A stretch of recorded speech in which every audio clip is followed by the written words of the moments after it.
तर मित्रांनो, हा व्हिडिओ तुम्ही लाईक नाही केला तरी चालेल, पण शेअर नक्की करा.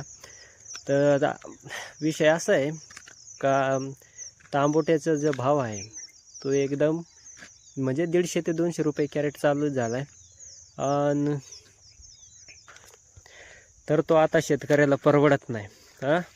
आणि जेव्हा 1 महिन्यापूर्वी 700 ते म्हणजे जवळजवळ 1000 रुपये कॅरेट चालू होता, तेव्हा लगेच मीडियावाले शेतकऱ्याच्या तांबोटीला भाव झाला. अजून नाही तर सर्वसामान्य जनतेच्या खिशाला कात्री.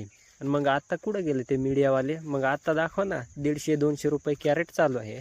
त्याच्यानंतर शेतकरी जो तांबोटे आहे त्या रस्त्यावर फेकत आहे, ते नाही दाखवणार का? मग ते दाखवा ना. का तुम्हाला फक्त ती शेतकऱ्याचे तांबोट्याचा भाव दिसतो 1000-1500 रुपये कॅरेट, तो दिसतो फक्त. पण जेव्हा त्याच्या पाठीमागची मेहनत, औषध पाण्याला खर्च, त्याच्यानंतर खताच्या गोणी किती महाग आहे ते तरी तुम्हाला माहीत आहे का?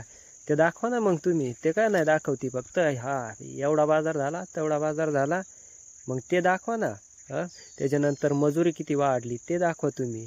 ते नाही दाखवणार. फक्त एवढा कांद्याला भाव झाला, तांबोटीला भाव झाला,